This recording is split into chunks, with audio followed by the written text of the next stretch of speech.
Hello everyone, it's Jamarl Thomas. Welcome to the Progressive Soapbox. This is me coming from Germany, and this is a patron appreciation episode. I try to do these weekly. I've failed in getting one last week. And I'm thinking about adding something else for the patron thing. So this is our episode, so we can talk. Typically, when I do a show, I've ended up doing this thing of talking at the end of the show. Now, this wasn't something that I necessarily planned when I first started my shows. It was just the way my shows pursued, and so I just kind of way I went.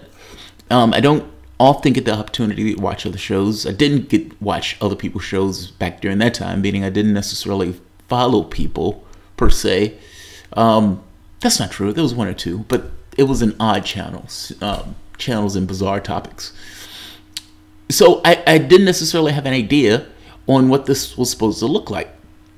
When I look at my shows, it looks something like a cross between Maddow and Olbermann, with a hard, almost unapologetic left bend to it. And the reason I say that, it's something I didn't realize I was doing, but it is something that I do. Maddow has this tendency to go all around Robin Hood's Bond before getting to the point on her show. And I've always liked that, if I'm being honest. Her first show, her first segment was always my favorite segment. This winding around with a certain historical context before coming back to the point.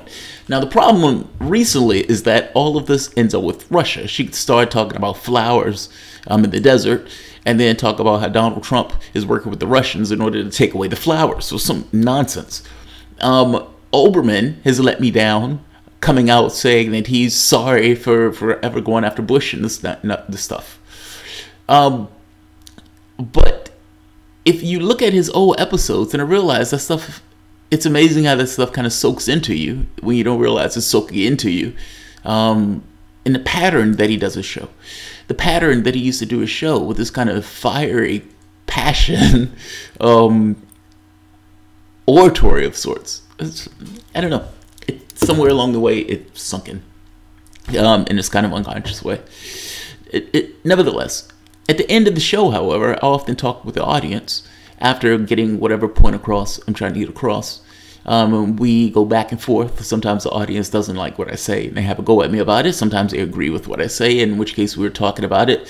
And sometimes we end up talking about odd and all sorts of stuff. I remember one of the topics ended up being like, how do they clean the holodecks? Or another topic about the ethics of cannibalism, making an argument that if it's okay to eat animals, why it's not okay to eat people. It's all sorts of stuff that happens after the show.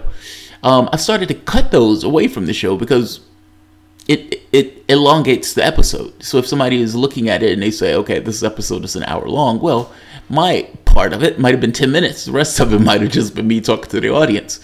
But it makes it less likely for an individual to click on it, meaning the views go down. So I was thinking about cutting or leaving the after show for the patrons, so they can have access to the entirety of the show while me just still clipping the original part of the show. That's a thought anyway. I like that idea because it allows my patrons to get more from the episode. I even thought about just clipping that part and putting it on, but I don't necessarily know if there's value associated with just talking with the audience as opposed to having the entirety of the show and then going along with the talking with the audience. It's easier, and I think it's more apt when it's live for people to enjoy that as opposed to enjoying that after the fact. There's some element about a show being live that you don't necessarily have when it's not. Well, clearly there's an element that's there, but you know what I mean. There's something about being at the edge of something that's taken place as opposed to something that has already taken place that's different, and in that difference there's something lost. So at least that's my thought, that's my take on it. I could be wrong, and I guess that's, well, no, I'm not wrong. It's dependent upon the individual. It's not an absolute. Somebody may find value in it, somebody may not find value in it. It's just depends. Nevertheless, let's get to the episode. So, do I have any announcements? I do have one announcement. Gordon DeMack. So Gordon DeMack has challenged me. Gordon DeMack has a show. He's a Brit. He's been on this show maybe 2 or 3 times. I think the audience loves him. I definitely enjoy those episodes. He has challenged me to a game of chess. My game has fallen brutally at this point, but I'm going to beat the stuffing out of Gordon DeMack. I'm just saying. No offense, Gordon, but I am going to beat the stuffing out of you. And not just that, we're going to do it live. So I'm going to try to get that put on chess. He's part of the Internet Chess Club now. And we can push those games live so people could see it as it happens. I think that'd be awesome. That should be fun. Yeah, that should be fun. I'll announce this again in the other channel so other people will be able to see it, or they will know it, as opposed to just being the patrons. All right. So Gary Curtis. Gary Curtis is one of my patrons, and Gary Curtis asked for a specific topic. That topic had to do with the financial crash. Now, when he asked for this, I was like, I don't know if anybody is going to be interested in that, even among my patrons. But I think I've been seeing this. This has been something that's been popping up, and in fact, it was even in one of my in my Twitter account today, showing that some financial institutions are pulling back on risky bets because they think that the crash is going to take place. J.P. Morgan has come out saying that this crash is going to take place in 2020. Now, I want to do 2 things. I want to explain a few of the reasons of why they think this crash is going to take place. But I also want to let Richard Wolff give the Marxian take on why this crash is going to take place. Because I like Richard Wolff, and I like his perspective on this stuff, and I think his perspective is right. So there's several things that come to mind. The first, or one of the, there's no particular order, but one of the items is that we've been juicing the economy. These tax cuts and everything else. The consideration is that the United States economy is overheated. And at some point, the interest rates are going to have to go up. And when those interest rates go up, essentially the economy is going to slow down. In that economic slowdown, this is going to be around the same time that there is a presidential election. Now, Donald Trump is not necessarily going to do all that well with this economic slowdown because he's bet the farm on this idea of the economy being awesome. That's part of the reason why he was given those tax cuts in the first place, because in his mind, these tax cuts would allow businesses to have more money. The thing is, they put that money in their pocket. They're not necessarily putting that money into the economy, but nevertheless, that's the Republican idea. That's all they had. Richard Wolff uses the term juicing the economy up, and that's the term I'm going to also use. They've been juicing the economy. One of the things that the people mentioned was, in this context, a wag the dog scenario is possible. Now, there is going to be a different article on this in and of itself because there's a really awesome clip of Wilkerson, the guy who used to work for Colin Powell, talking about this oncoming war with Iran. And the financial news is talking about the war with Iran also. But they're talking about it not in the context of Iran doing something, but in the context of the president of the United States trying to do a wag the dog scenario in order to distract from the fact that the economy has slowed down. This, in turn, creates a certain degree of havoc around the world, including from the economic standpoint. Take a look at this. This is The Guardian, but I gotta be honest, there are a ton of stories on this. It's not just The Guardian. J.P. Morgan predicts next financial crash will strike in 2020. How bad is the next financial crash? J.P. Morgan Chase and Company has an idea. After a decade after collapse of Lehman Brothers sparked a plunge in markets and a raft of emergency measures, strategists at the bank have created a model aimed at gauging the timing and the severity of the next financial crash, and they reckon investors should pencil it in for 2020. Isn't that amazing? the economy is coming to a crash. You're $20-something trillion in debt, and the tools that you have at your disposal to deal with that crash has somewhat been expired from the last crash that was only a few years ago. That's amazing. Pencil it in. I love that.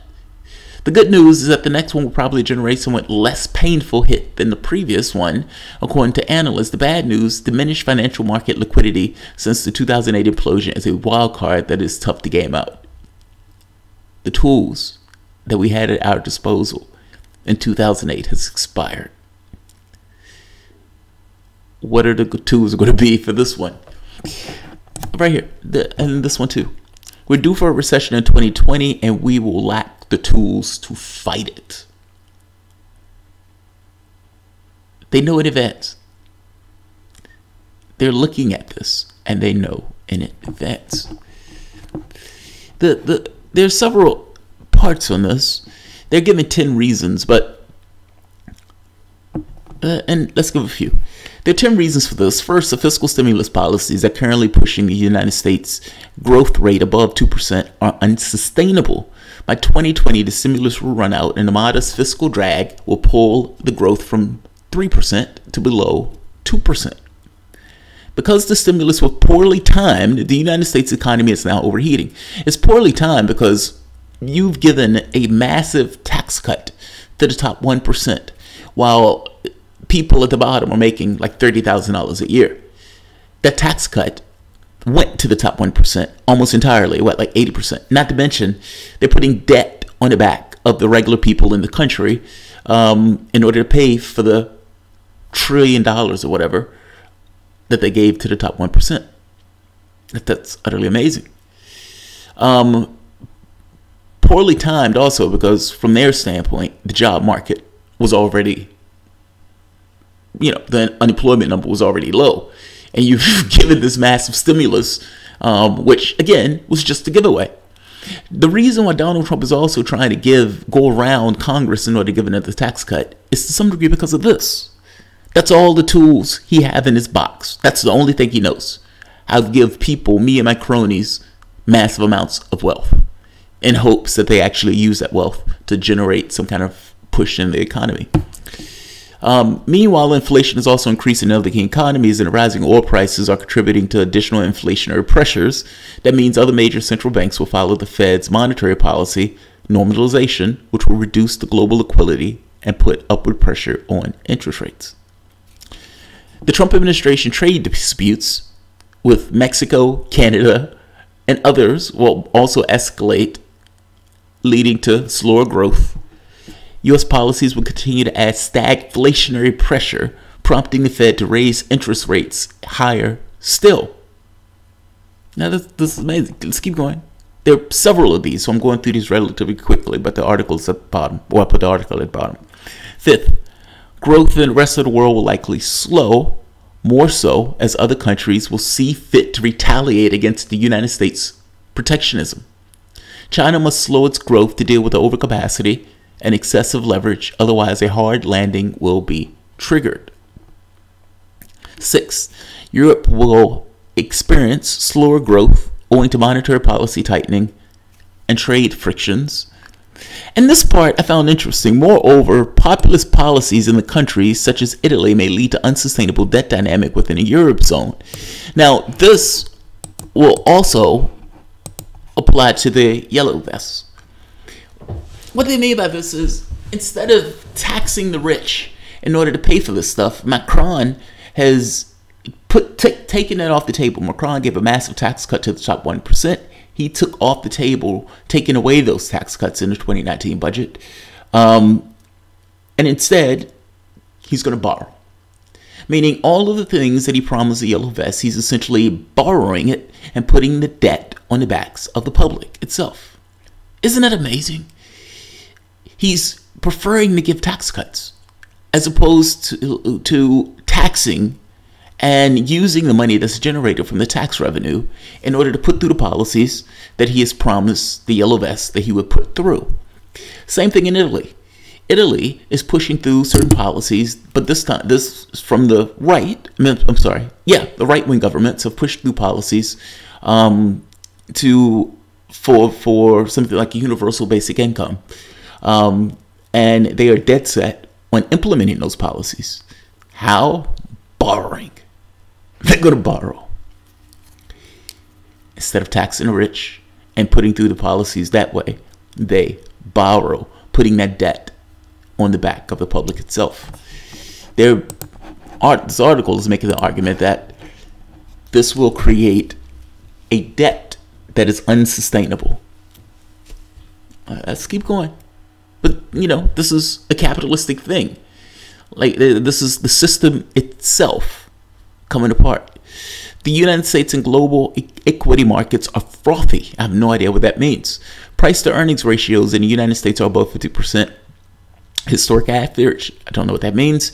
Moreover, the leverage in many of the emerging markets and some advanced economies is clearly excessive. I do know what that means.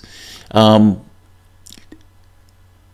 they use that term leverage, the leverage in many markets, commercial and residential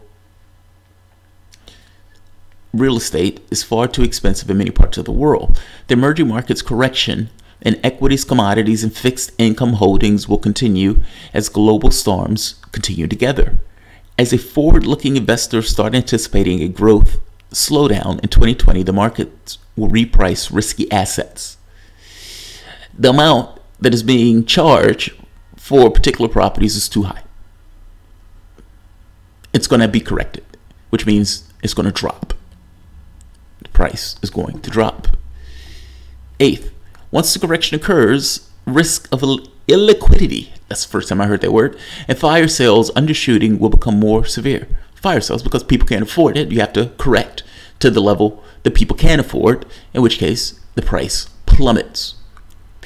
There will reduce market making and warehousing activity by broker-dealers. Excessive high-frequency algorithmic trading will likely raise the likelihood of flash crashes. Let's keep going. Ninth, Trump has already attacked the Federal Reserve when the growth rate was recently 4%. Just think about how it will behave in the 2020 election year when the growth will likely fall below 1% and job losses emerge. The temptation for Trump to wag the dog by manufacturing a foreign policy crisis will be high, especially if the Democrats retake the House, which they did. Since Trump has already started a trade war with China, their point is Trump can't do anything about it. He doesn't have the House. He doesn't necessarily have a Republican Party that's willing to pretty much go however he wants to go with him in this regard. You want more tax cuts? Here, we'll give you more tax cuts. They don't have that power anymore. So what he does have the power is of the presidency, which is essentially an imperial presidency created from one president after the next, with that power being to wage war. That's the one thing he can do, foreign policy. He can attack other nations. Since Trump already started a trade war with China and wouldn't dare attack North Korea, well, they have a peace process going on in North Korea, and if he changes that, that makes him look bad. The Trump supporters are on board for this peace process with North Korea because Trump is the one that initiated the peace process with North Korea. Donald Trump wants this to look like a success, and because he wants this to look like a success, nothing will take place from the standpoint of attacking North Korea. His reputation is staked on it. So he's not going to attack North Korea because it's a reputation thing at this point. Unless something dramatic happens. But at this point, there's a peace process that's taking place in North Korea. I applaud him on that one. Yes, he started off horrible, but I applaud him on that one. His last best target would be Iran. That he has been fomenting a war with for the past 2 years. By provoking military confrontation with that country, he would trigger a stagflationary geopolitical shock, not unlike the oil prices spike in 1973, 1979, and 1990. Needless to say, that would make the oncoming global recession even more severe. Now, if you remember, Donald Trump came out and started browbeating Saudi Arabia, even getting to the point of saying, you know, we protect them, and if it wasn't for the United States, the family would be out of power. Like, he was attacking them viciously. Part of that is because he wants them to produce more oil to compensate for the oil that the world is not necessarily getting from Iran. And if anything happens from the standpoint of Iran, he wants them to be able to, let's say, mine the gap or make the gap. Good luck with that. They told him to kick rocks. So let's keep going. Finally, once perfect storm outlined above occurs, the policy tools for addressing it will be sorely lacking. The space for fiscal stimulus is already limited by massive public debt, with $20-something trillion in debt. We took that debt of the banks, put it on our backs, without having to say so in what takes place when they get the money. We could have taken that money and just bought the houses, meaning we could have given the money to the homeowners and allowed them to pay off their houses. That was a way of doing it. The banks would have gotten their money. The homeowners wouldn't have been in debt. But they would say, well, this provides a moral hazard. But oddly enough, the moral hazard doesn't apply to giving all that money to the banks. I mean, are you serious? But hey, capitalism. The space for fiscal stimulus is already limited by massive public debt. The possibility for more unconventional monetary policies will be limited by bloated balance sheets and the lack of headroom to cut policy rates.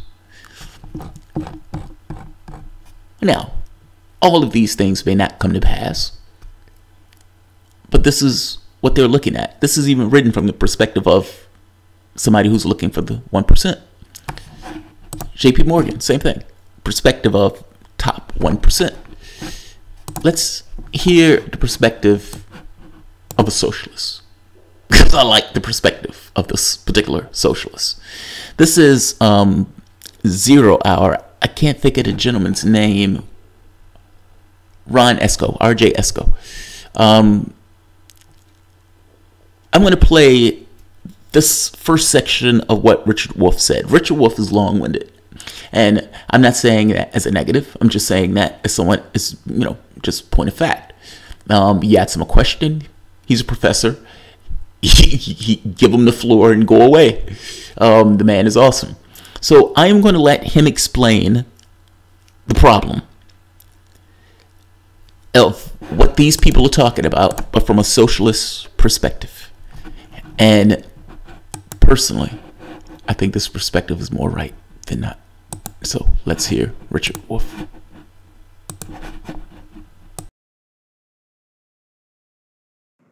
Let me put it this way.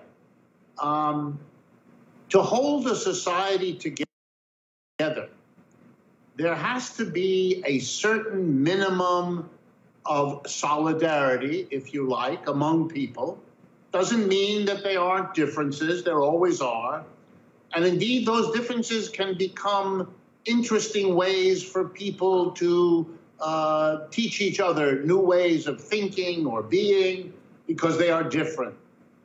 But of course, like all things, if there's too much of it, if the difference becomes too extreme, then it ceases being something interesting bringing people together and becomes the opposite, a wedge driving people apart. And nowhere is that more the case than when we're talking about income and wealth. A society that becomes extremely unequal is basically destroying the things that hold folks together. It makes for enmity, envy, jealousy, bitterness, the luck that always determines who's rich and who isn't. No matter what the rich do to try to pretend it wasn't luck, it couldn't have happened to anybody else, etc. The mass of the people who are kept poor, they know better, they understand it, even if they can't put it into words. And we can see historically that societies that become too unequal literally blow themselves up. And in capitalism, here's a way to understand it. Wealth in capitalism has to do with owning and operating big corporations. And for those corporations to be successful, what they produce has to be bought by the population at large. If you make the population at large too poor to buy what the corporations produce, you basically deny the corporations and those who own them the profit that their wealth led them to believe was waiting for them. I hope you understand what he's saying there. This is what did he call it? Dialectic. It's you can't have one without the other. There is no such thing as somebody being rich without somebody allowing that person and making that person rich. And that rich person is purely dependent upon that poor person in order to be rich. If there is nobody to buy their stuff, then they don't necessarily get that wealth in the first place. It's what he's saying is right. Just naturally speaking, it's right. Any business that opens, in order for the business and the corporation to thrive, needs customers. There is no such thing as an iPhone being profitable unless there's somebody out there to buy an iPhone, which means that the person needs to have at least a bare minimum of wealth in order to be able to purchase that particular item or purchase the item that the company is selling. If I am too poor to buy Coca-Cola, Coca-Cola goes out of business. That's with all companies. And yet that's often forgotten. It's often forgotten. This is also part of the reason or part of an issue with automation. The issue with automation, as I've said before, is not the automation. Technology should be used for the betterment of human beings. It's like the issue with Google. The issue with Google is not necessarily Google in and of itself. When I am navigating through a city, it is an amazing, amazing tool to be able to pull up Google and say, where the fuck am I? How do I get from point A to point B? And it tells me in a pleasant voice, take this tram, take that bus, get on that train, buy this ticket. Google is God. Problem with Google is that it's a corporation and that it's not necessarily owned by the public. And I don't mean owned by the public in the sense of the government controlling it per se. More so that it's not a democratic company. The company is essentially owned by a small body of human beings that make decisions for millions. That's kind of besides the point. Very basic thing. In order for a corporation to be profitable, it needs people wealthy enough to buy the product. Corporations, in this case, depend on people having a certain amount of wealth in order to just make way and to make their profits. Corporations are more profitable when people have more money in their pockets to be able to buy their products. That's forgotten. It used to be known. That's forgotten. One of my subscribers that always gives a shit, she's a Democrat. I think it's a she. Real Dark Legend, I think the last name. She says her favorite Democrat is FDR. FDR is famous for saying he saved capitalism. Putting through this kind of... he took some socialist things, but ultimately, this is... Oh, geez, the name slipped from me. It'll come to me. Yeah, it slipped from me. It'll come to me. But essentially, fiscal policy that gave some back. Tried to stabilize the system by giving some back. The distance between the rich and the poor was less, and you had a financial boom. And because of that financial boom, they were willing to give a little bit more back during the boom. At the point where that receded, well, not so much. Jesus Christ, what is the name? What is the name? It'll come to me. For the life of me, it just slipped. All right, let's keep going. Let's let Richard Wolff do his thing. In other words, in the end, the rich depend on the poor to be not too poor.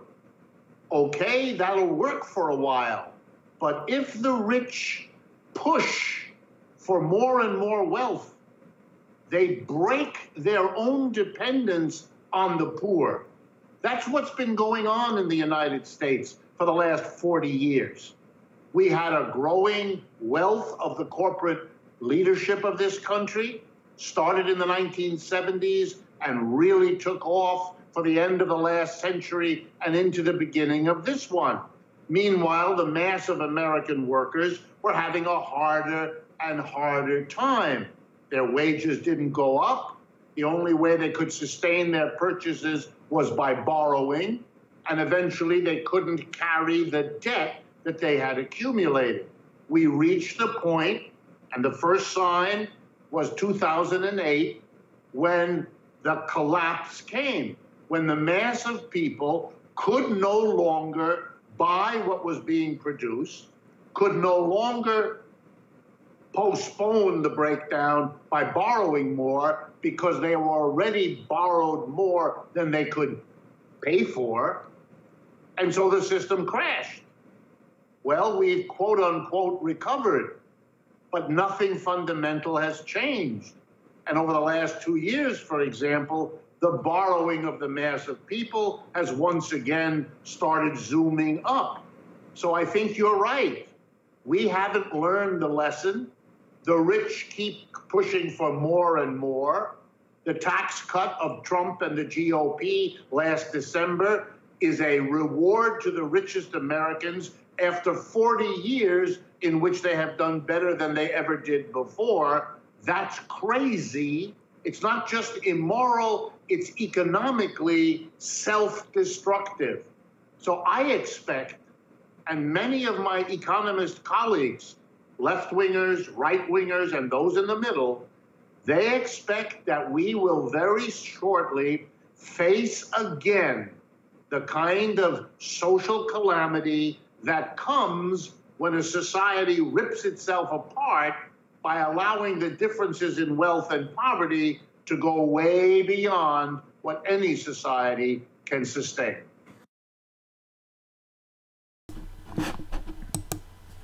One last point before I go to the audience. It is logical in a funny sort of way in the immediate term to behave this way.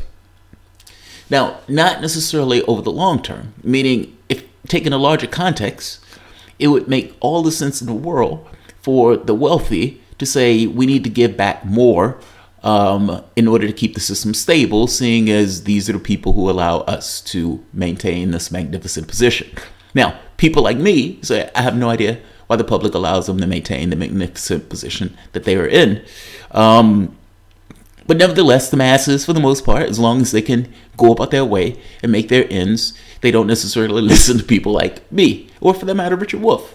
But the problem is when the system gets unstable, people like Richard Wolff and people like me start to get a larger platform.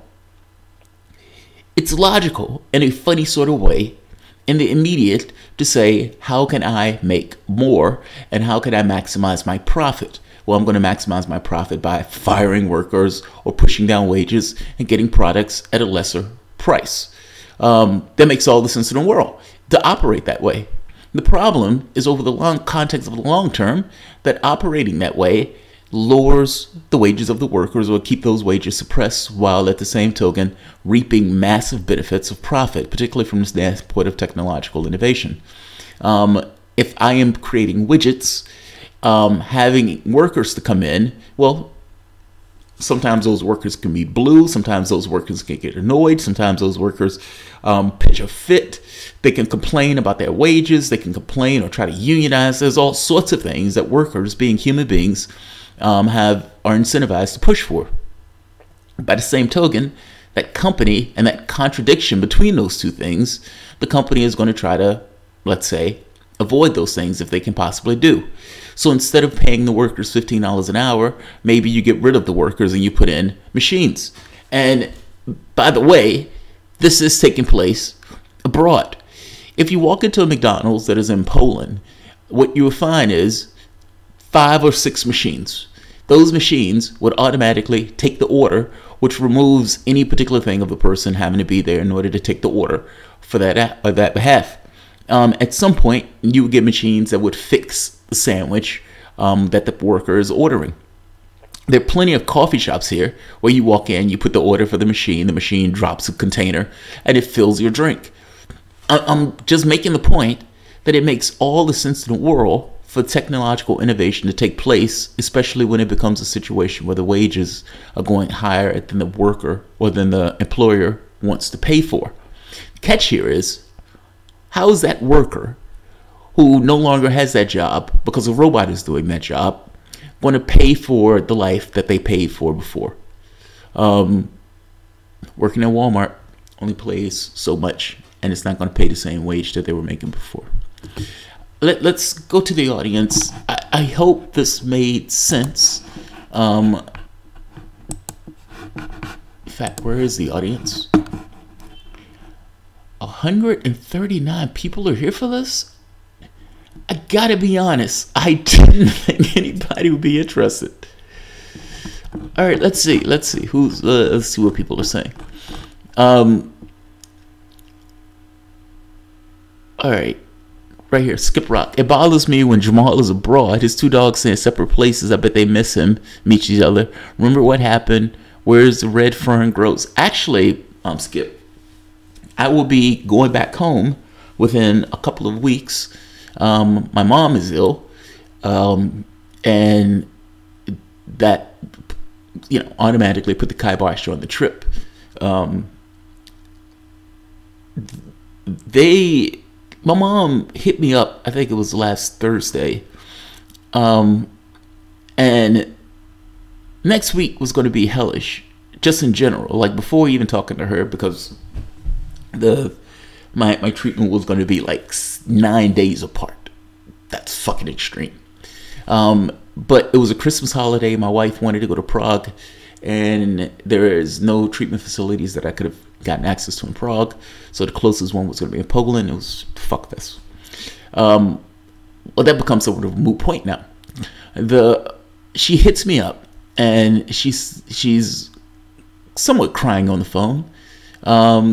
And she said, I just talked to the doctor, and the doctor is telling me that they're cancerous growths and they need to be removed.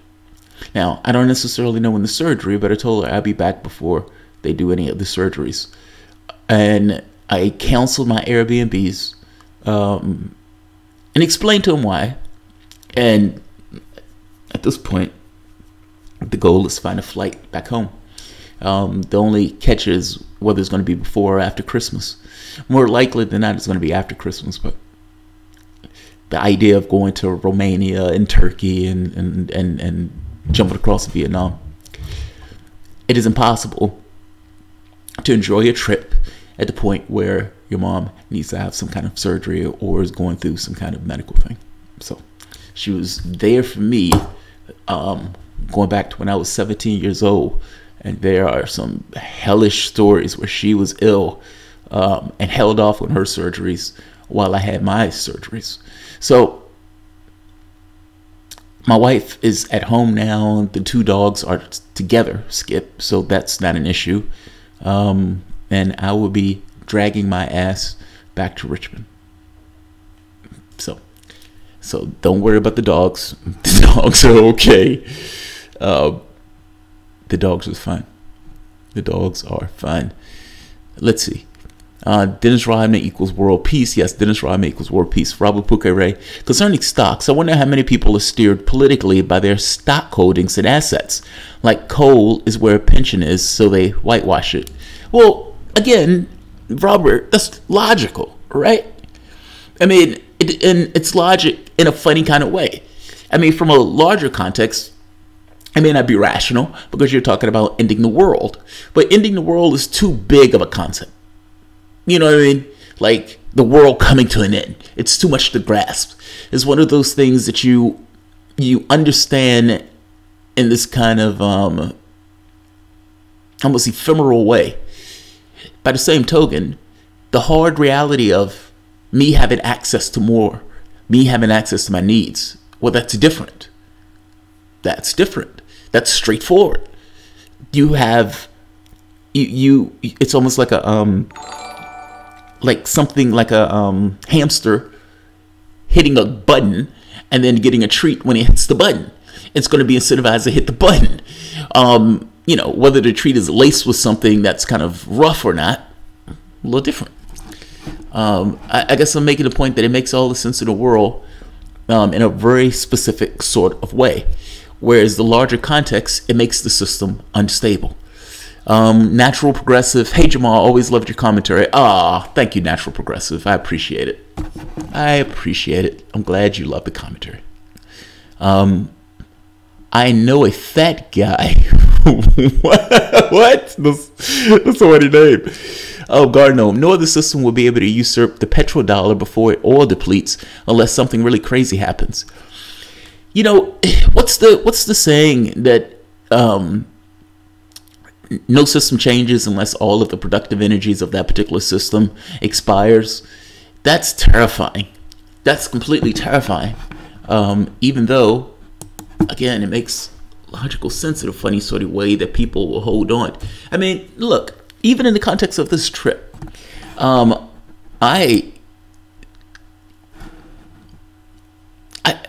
struggle to flip the switch and going back home.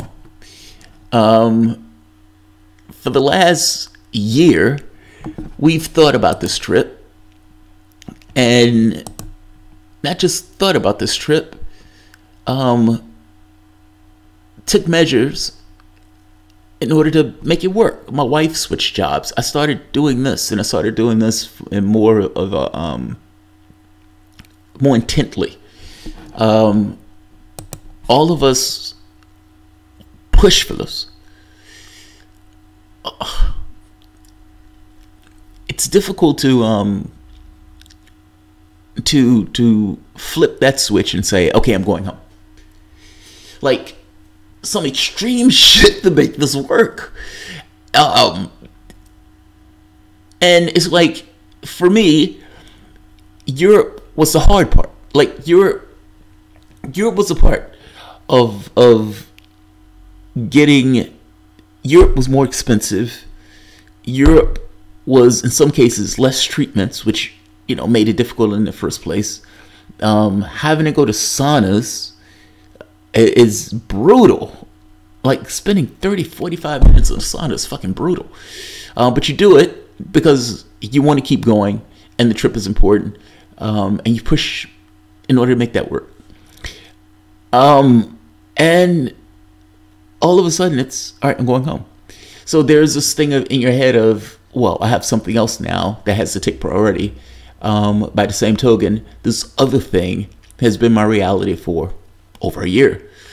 Not to mention, in the context of going from place to place to place, I am more of me when I'm traveling. I don't know, it's more visceral. It's I guess my point is, I would imagine changing over to some other system is going to be the same thing. You have people who are thoroughly and completely invested in the system that we have now. Completely. Most people don't know anything else. The only thing that they know from the time that they were born to the time that they died is the system to which they operate now. And so the idea of changing to something else, you know, it's going to be difficult until something, like you said, crazy happens, where something hit the skids or fucking hit a rock, which I suspect the rock is coming again. Ornim, thank you for bringing awareness to Bernie Sanders' recent poll among non-whites. You're welcome, Ornim. You're perfectly welcome. I bring that poll up because they use that as an attack piece. If you remember, during the other primaries, they used that as an attack. Tom Perez told Hillary Clinton that she should use that in order to go after Bernie Sanders. That is some racist shit to do, especially coming from Tom Perez, who has the last name of Perez. Like, you would think that they would be more bothered by using racism in this way in order to attack Sanders, because it is a racist attack. By definition, it's a racist attack if that's the way you're going after him. Now, that said, Bernie Sanders ends up winning, if I'm not mistaken, Hawaii, and not just Hawaii, Washington State, both of which are two of the most diverse states in the United States. It didn't stop the news one bit from using that as an attack piece against Bernie Sanders. That poll coming out after the New York Times, after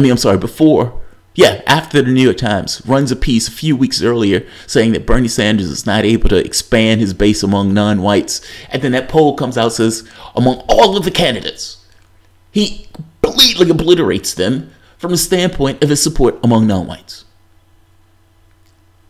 Crushing. That's damning. Where's the author? New York Times. I want to show him that poll. I want to stand there. Look at this poll. Look at this poll. What are you saying? What are you saying? Where are you getting this talking point? And are you going to print a retraction of your nonsense story after you put that blurb into the paper. Some goddamn Democrat pushing this nonsense that Bernie Sanders can't expand his. It's nonsense. Utterly nonsense. So yes, ordering them. I ran that. It was important. Fecal ordering.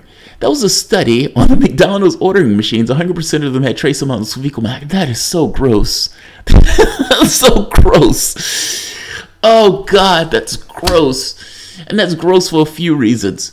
When I was in Poland, I ordered on those machines like every other day. And I know you can say, well, dude, why were you in Poland eating McDonald's? Sometimes it has to do with your proximity to that stuff. Like, there wasn't anything nearby. Polish food is a mystery to me. I have no idea what they eat in Poland. I just know they have vodka, and they do vodka apparently well. But fuck, man, that's gross. That's gross.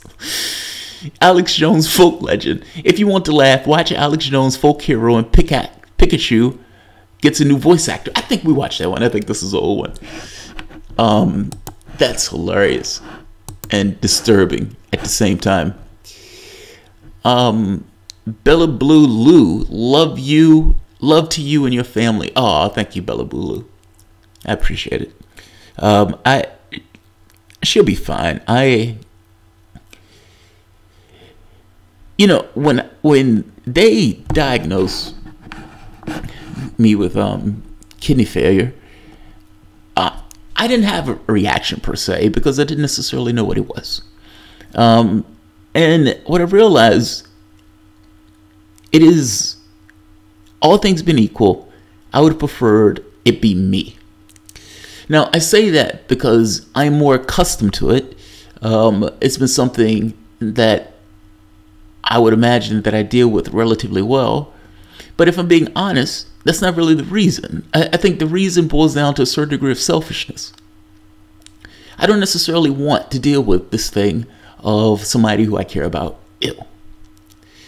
Like, it's one thing to say that I wish it was me and all this other stuff, and I would prefer to be the one to do it or carry it. But I think it really boils down to, between two of us, I don't necessarily want to have to deal with somebody else that I care about being sick. Whereas I can deal with me being sick perfectly well. As long as I have pain meds, I don't necessarily, the other stuff I can deal.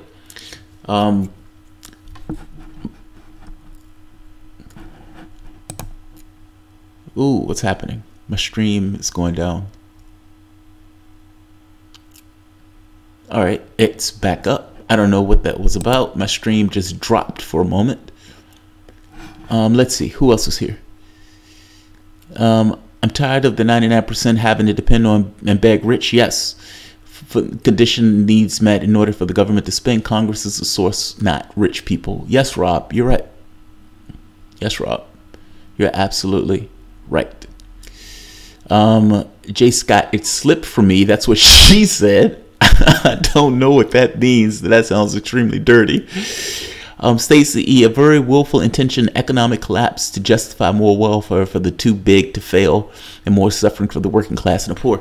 Did you hear that statement? I think it was either J.P. Morgan Chase or one of the other people, Jamie Dimon, saying that the economic collapse is not necessarily great for everybody else, but it does great for them because assets at a cheap rate, at dirt cheap levels. Dark Roasted Lefty or the Den Troll? Gardner, we're not dealing with traditional plutocrats. We're dealing with actors acting on behalf of foreign governments. Is that true? I think that's true of our political class. Acting on behalf of foreign governments. See, I don't think it's foreign governments. I mean, like you can make an argument about Israel. You can even make an argument about Saudi Arabia. So yes. But if you're talking about the plutocrats, I think to some degree you are. Like I don't think it's as simple as purely that these guys are being pushed by other governments. I think it's also this thing of you You have multinational corporations that are not necessarily beholden to any particular government as they were, let's say, 50 years ago. A company that was in the United States was in the United States. A company now that maybe have a home in the United States may give this kind of iconography and whatnot, but ultimately all over the world, and their interests are their own. They're not necessarily localized in any particular one country. From that context, I do agree. From that context, I do agree. Let's see. The order of chaos. The dependence is still there. It is simply less direct and more indirect, but it still exists. Garno, our economy is literally under attack by foreign nations. It has been that way, and we are losing ground to them. I think I agree with that, but I don't fully know what you mean. Rob Blue Noahs, do a YouTube search and put in presidential lecture series, Stephanie Kelton. She's good. Rob, she is good. I agree with you. It's about 56 minutes long. Read Boris Mosley, 7 Deadly Innocent Frauds of the Economic Policy. You know, the other person, oh, what is the guy's name? What is the guy's name? He's an economist that goes into that similar thing, the frauds or the lessons that you think that you know about the economy that aren't necessarily true. Stephanie Kelton is good. I like her. I like Stephanie Kelton a lot. I've asked her to be on the show. She's ignored me completely. Oh God, I can't say that. Fuck. I was about to say when I get bigger, she'll allow me. She'll come on the show. But that sounds nasty, and there's going to be somebody in the chat that jokes that. Who's Jamal referring to? Sorry, I didn't catch it. He was speaking quick. Oh, you mean so? There's a person who comes into my chat all the time, and she usually fights for democratic causes, like fights ferociously for democratic causes. Now, the people in my chat run the gambit from Democrats to hardcore socialists to anarchists, and you can imagine that's always a point of contention. She was talking. She said that she prefers, and I can't think of the name of it. It's the name of the policy. It's named after a person, but they're talking about where during fiscal times that are difficult to spend more and contract the economy during times where things are going well. It'll come to be the moment that I end the stream, but I can't think of the name of it right now. Just as Democrats spend $16 on Paula Jean. No way. Are you serious? $16? That's it? That's amazing. D. Martin, you're on Trump's watch list. What makes you think you can come back here? They might want you to try Russia on an embassy. To go into the London embassy. Not on anybody's watch list. I thought for a moment that when my wife and I, when we went to Israel, that it was like, oh God, I'm going to get checked like nobody's business. I didn't get checked. They checked my wife, and they put her in a little room, and they took her passport from her, and we were sitting there for over an hour while they went and checked her thoroughly. And I'm sitting there like, what the fuck did you do? What did you do? What did you do? Why are they checking you?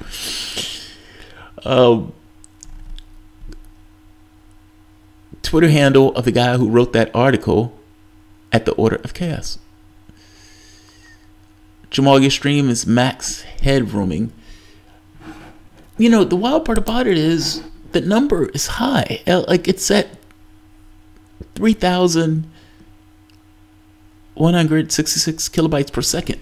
That's usually an amazingly high number. I can switch over to the Huawei, but I don't have a huge amount of memory, and data is expensive here, so I would prefer to use the house account. When they compile this video, though, I think it'll be put together. Lots of us are suffering buffering issues. Last stream, love Jamarl Thomas, not an easy time. I'm sorry, 2 times. I'm sorry.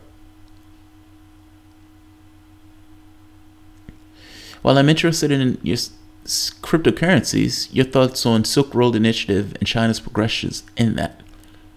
Oh wow, you're picking a heavy topic. Actually, let me check this to see if I can help with the buffering issues. Sometimes they give you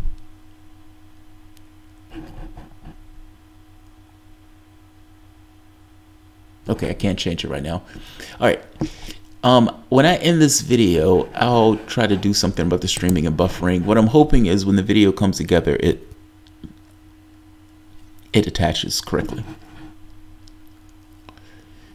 All right. I am shocked that there were this many people here for this topic. I guess the Richard Wolff part helps. I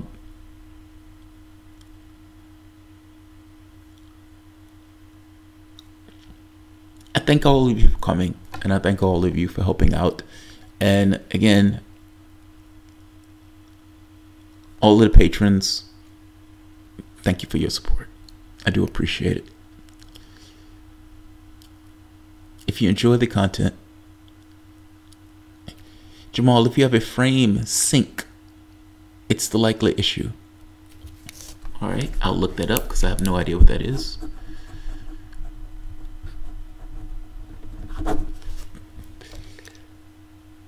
If you enjoy the content, please feel free to share, like, subscribe. You can always support through PayPal or Patreon. And again, I appreciate all of you guys for supporting the content.